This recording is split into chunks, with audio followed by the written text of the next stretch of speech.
ফিলিস্তিনিদের উপর নির্মম অত্যাচার সহ মধ্যপ্রাচ্যে থাকা মুসলিম দেশগুলোতে একের পর এক আগ্রাসন চালিয়ে আসছে ইসরায়েল। আন্তর্জাতিক আইনের কোনো তোয়াক্কাই করছে না তেল আবিব। ফলে বিশ্বের অনেক দেশই দীর্ঘ বছর ধরে ইসরায়েলের সাথে ইউরোপীয় ইউনিয়নের অংশীদারিত্ব চুক্তি বাতিল করার প্রস্তাব দিয়ে আসছিল।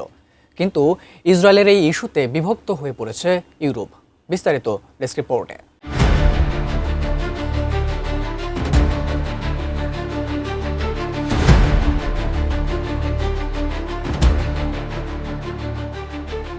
কোনোভাবেই থামানো যাচ্ছে না ইসরায়েলকে।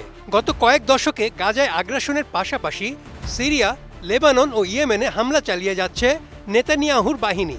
এমনকি যুক্তরাষ্ট্রের সাথে যুক্ত হয়ে ইরানের বিরুদ্ধেও যুদ্ধে নেমেছে আইডিএফ। কোনো কিছুকেই তোয়াক্কা করছে না নেতানিয়াহু।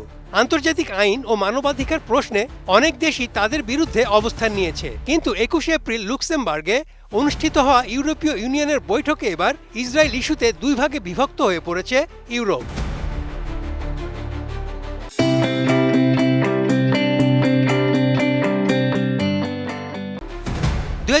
সালে স্পেন এবং আয়ারল্যান্ড প্রথমবার ইসরায়েলের সঙ্গে ইইউ এর করা অংশীদারিত্ব চুক্তি বাতিলের প্রস্তাব করেছিল। ২০২৫ সালের মে মাসে ইইউ এই চুক্তিটি পর্যালোচনায় সম্মত হয়, তবে তখন কোনো সুনির্দিষ্ট ব্যবস্থা নেওয়ার প্রস্তাব করা হয়নি। ২১ এপ্রিল লুক্সেমবার্গে অনুষ্ঠিত ইউরোপীয় ইউনিয়নের পররাষ্ট্র বিষয়ক পরিষদের বৈঠকে স্পেন আবারও আয়ারল্যান্ড এবং স্লোভেনিয়াকে সঙ্গে নিয়ে এই চুক্তি বাতিলের আলোচনাটি নতুন করে সামনে আনে।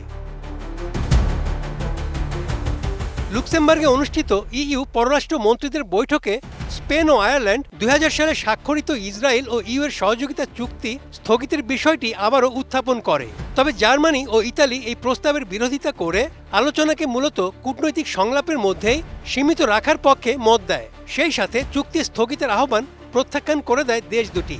গাজা যুদ্ধ, লেবানন সংঘাত এবং দখলকৃত পশ্চিম তীরে উত্তেজনা বাড়লেও দেশ দুটি চুক্তি স্থগিতের পক্ষে অবস্থান নেয়নি।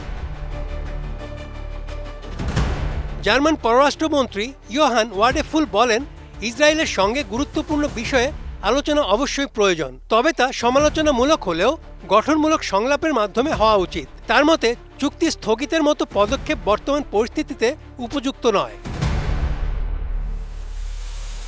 ইতালির পররাষ্ট্রমন্ত্রী অ্যান্তোনিও তাজানিও একই অবস্থান তুলে ধরে বলেন, এই মুহূর্তে চুক্তি স্থগিতের বিষয়ে কোনো সিদ্ধান্ত নেওয়া হচ্ছে না, বরং আলোচনার মাধ্যমে সমস্যার সমাধান খোঁজার উপর গুরুত্ব দিতে হবে। বিশ্লেষকদের মতে ইইউ এর ভেতরে ইসরায়েল নীতি নিয়ে মতবিরোধ বাড়ছে। একদিকে কিছু দেশ কূটনৈতিক সম্পর্ক বজায় রাখতে চাইছে, অন্যদিকে মানবিক পরিস্থিতির কারণে চাপ বাড়ছে চুক্তি পুনর্বিবেচনায়।